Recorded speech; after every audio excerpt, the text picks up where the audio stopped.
Yo people, welcome back to another video. Now, Superman and Fantastic Four have both been released. We can now speak about which film was better. Obviously, there was a lot of hype heading into this month. Superman versus Fantastic Four. Which one would be better at the box office? Which one would perform better? Which one would people like most? And I'm here to give you my opinion on which film won. I'll be honest, now before either film was released, I honestly thought that Superman would be the better film because it was a fresh start for DC and I thought they would actually work hard to make the movie as close and as perfect as possible. As for Marvel, we all knew the streak that they were going on in general and how poor, uninspiring and underwhelming most of their projects have been in general over the last like 3 or 4 years, I want to say. And funnily enough, these films actually shared a lot of things in common in terms of themes, directions that they were heading in, and just the movie in general made it a lot easier to compare both. And both films were a first look at these characters in their respective universes. Both decided to skip the origin stories and just dive into the hero's story in terms of them being in their prime. And the question is, which film did it better? Now, for me, I'm going to say it, and it was the Fantastic Four. Even though, I'll be honest, that boss fight against Galactus was very MCU cringe, but I'd overall say that that movie was still the better film. The first moment that made me realize Fantastic Four was even comparable to Superman and doing a better job than Superman was literally from the beginning, from the flashbacks that we were getting, the little montage that we got. That montage that they gave the Fantastic Four was a really well done montage because it showed us their powers, what they had become, who they are, and it just showed them doing a lot of good, looking strong in general, letting the audience know this is what they do, this is their powers, this is how they form, this is how they work as a team, especially for anyone that hadn't seen any of the previous Fantastic Four. Now we compare that to Superman, who from the first moment we see him on screen, he's been beaten to a pulp. He needs his dog to save him. And by the way, this wouldn't be the only time in the movie where he's beaten to the point of him being laid out on the ground, but it's also not the only time in which his dog has to go and save him. Crypto has to save him 3 times in total in this movie. And I get it, he's the cute sidekick that sells merch, but to be saving the protagonist, and not just any protagonist, Superman, 3 times in one movie makes Superman look kind of weak in my opinion. And by the way, I'm someone that has never really cared for Superman because he's just too powerful, he's almost too perfect in my opinion. But this version of Superman did the complete opposite in terms of nerfing him. I understand they were trying to nerf him in general so that people like me could understand him more, get on board more, and have it be a lot more believable. I understand these are still his early years as well, but it just was the complete opposite and they made him look too weak if anything. Now let's move on to the villains, and for me, I think that Lex Luthor was probably a better villain than Galactus. I did like Silver Surfer's stuff. I thought she would be unbearable and very OP, but they actually did her scenes pretty well. She had a lot of good visual scenes as well, a lot of cool little tricks and stuff like that. So I'm glad they did her character pretty well, even though I still want to see the male version at some point, but she did well. But I did prefer Lex compared to Galactus. Although, having said that, for Lex, there was a lot of context missing. There was a lot of questions in general, like how did he clone Superman, for example, just one off the top of my head. And it would have been interesting to really fill out those blanks, get more of a backstory to his character. I think his plans in general were a lot better than Galactus's. He actually picked up a couple of W's across the movie as well, which made him more of a threat. One thing that I didn't like about the Fantastic Four movie was actually Galactus's plan, which just became a bit ridiculous, a bit too convenient, and it caused me to lessen the ratings for Fantastic Four. And I think this whole Galactus just wanted Franklin, it became, like I said, too random, too convenient. I wasn't too invested in this story. Like, how convenient that right when she's about to give birth, they bump into Galactus, and the only thing that he wants is that kid. However, even though I've said all of that, I do like that when Galactus starts to make his move towards Earth, they start building the tension very well. The stakes start to increase in general because you got the general audience, the population hating on the Fantastic Four because they didn't do the trade, obviously their kid, for the safety of Earth and all of that stuff. So they did make things intertwine, even though it did feel like a ridiculous storyline or a ridiculous reason for the villain to strike. But they did manage to kind of make it more believable and give adversity to the heroes on top of the adversity of Galactus arriving. So more reasons as to why I like the Fantastic Four was I feel like they got given far more accurate depictions of who they are and what they're meant to represent compared to Superman. Now, a lot of Superman's movie actually had far more interesting themes and plots, arguably a lot more important and relatable to present day, for example, but a lot of it felt rushed, or they brushed over it quickly, or they treated it like it was some sort of joke. They'd basically mention the theme or the plot, then they would kind of just tell you the whole thing. They'd talk you through the journey instead of taking you on the journey. And like I said earlier, one of the things that annoyed me about Superman was just how easily he was being knocked down. We're not getting the journey, he's getting knocked down easy, so it's just all over the place. It felt like they were rushing a lot of these things. He'd pick up random W's here and there, but overall, he had to be saved by his dog, Lois Lane, the Justice League. It just became very overwhelming and a lot of things to have to think about when this is a Superman solo movie. As I kind of said earlier, I'm someone that has always wished for a more humanized version of Superman and one that was more relatable, and to be fair, they did that. However, they just made him so weak, and this is meant to be the guy who is 3 years into his job. A lot of his powers as well, they felt like they were very checklist. It's like James Gunn went and looked at all the previous Superman movies and said, what does a standard Superman film need? The lasers coming out of his eyes? Check. The ice breath thing? Check. Superman going all the way up in space and then doing that big fall all the way to the ground? Check. Like, it felt very like they forced all these abilities and things because it's what a standard Superman film needs to have, as opposed to how can we find new innovative ways of adding things like this, or maybe even take a risk and not adding this thing but replacing it with something cooler. And for me, this is another reason why this Superman is being compared to Henry Cavill and all the other Superman, because a lot of it just felt like we're waiting for these typical things to happen rather than it being actually useful for the plot in an organic way.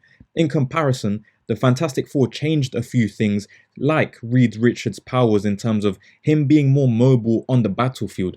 I like the fact that they made him much more mobile. He actually would kind of do like this free running thing, merge it with his stretching ability, which I thought was something unique. It made him more fluid. It made him more of a threat and not just this usual nerd who's just in his lab and he can just stretch to grab things or to reach for something, and in the end it's nothing. Here, far more mobile. I like the use of the powers more. It's something that we didn't see, for example, in the 2005 OG version. He wasn't doing these kind of things. Another change that I actually liked from the Fantastic Four, which we had seen in the 2007 version anyway, was Johnny and his whole interaction with the Silver Surfer. Now, in the OG version, it's kind of just cat and mouse. He chases him, it doesn't really lead to anything, and then Silver Surfer forms a connection with Sue Storm. Now, in this film, Silver Surfer forms a connection with Johnny, and they actually made it have some sort of purpose and organic way, which benefits Silver Surfer's eventual turn on Galactus, and it actually makes Johnny look smart for once, because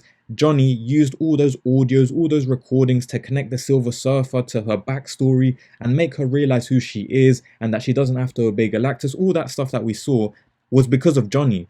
Reed didn't think of that, Sue didn't think of that, the Thing didn't think of that. It was all Johnny, so I think it was refreshing to see his intellect instead of him just doing dumb stuff across the movie. And this is what I mean about you can grab similar stuff from other movies but change them, find ways to make it unique. I know Johnny is meant to be smart in the comic books, but they could have easily played it safe and just made him this idiot that just everyone laughs at and he cracks jokes and that's it. So I appreciate when they try and change things, it makes sense and it connects to the overall story. Now, another thing with Johnny, I really liked his connection and his chemistry with the Thing. We barely got any of it, but it just felt very organic and I would have liked to see them get more screen time. So again, another connection that they built very well with not a lot of time. In comparison, Superman and the Justice League, they all felt dry, they felt awkward, it didn't really go well. They kind of tried to do this blunt humor teen kind of thing and it just didn't work. And I just really didn't like the Green Lantern, for example. He was pretty unbearable and I just don't want to see that guy going forwards. Now, that's another problem with the Superman film. Like, they don't give you the backstory of the Justice League. They're supposed to somehow just get along, and I understand that, but they didn't even get along. So if they're not going to get along, give us a backstory. If you're not going to give us the backstory, I want to see good chemistry in the group, and it just didn't feel like we got either. So what was the point? Now, going back to Johnny and the Thing and the chemistry, it was pretty unfortunate that the Thing actually got sidelined. They tried to do that emotional sort of storyline with the Thing where he questions his looks, he's a bit insecure, but then they kind of brush over it and they don't really do anything. And personally for me, that moment where Sue is speaking to the whole nation and she's holding Franklin, I would have liked the Thing to be the one to give that speech, because he is the man of the people. We know the kids and everyone loves the Thing. He's the guy that is most connected to the culture, to the people. He understands the people, but he also understands the Fantastic Four. That's his family. And to be doing this whole argument over Franklin and the safety of Earth and everything, I think the guy who blends both worlds the most is the Thing, and he should have been the one to give the speech, especially with his own personal insecurities. I think it would have meant a lot more than just having Sue. I know Sue's the spokesperson of the group and everything, and she's meant to be the leader of this, but I think the Thing would have had a far more impactful story on this whole movie.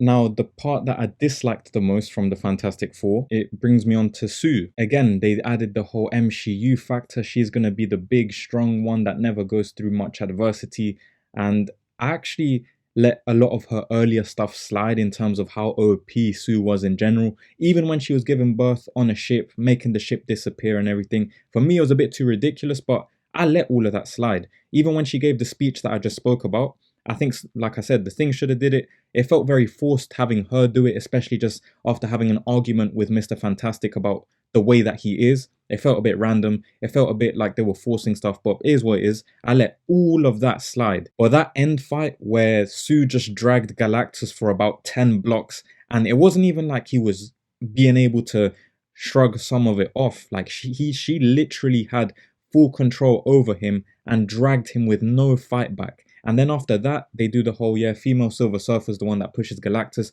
to finish the job off. It is what it is. It was very predictable, although they at least let Pedro Pascal rescue his own son. But yeah, that ruined what would have been a consistent movie in my opinion. However, if we look at Superman's final boss fight, I didn't really like it either, because the way that they just shrugged off the clone of Superman, it was too gimmicky. I don't know if we'll be seeing the clone ever again, but I just think that whole storyline of the clone was wasted with just how easily they got rid of him. The dog helped as per. I don't know, just the tensions across the Superman final boss fight, it wasn't there. The stakes wasn't there either. It didn't feel like it was this big serious thing that they were hyping it up to be. You just knew that Superman was going to win at the end. No one was going to die.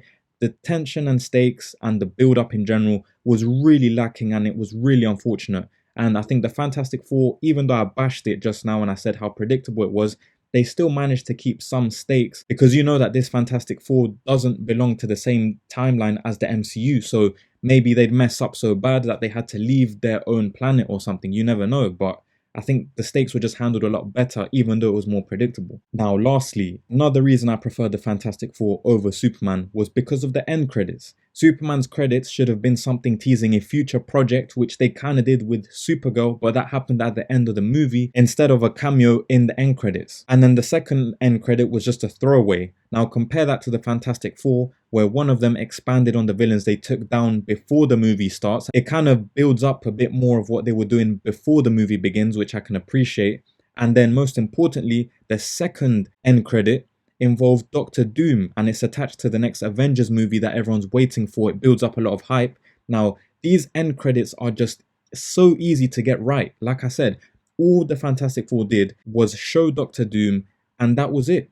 Yet DC decided to do nothing with the two that they created. They should have hinted towards something else, or left some sort of surprise, or done something shocking.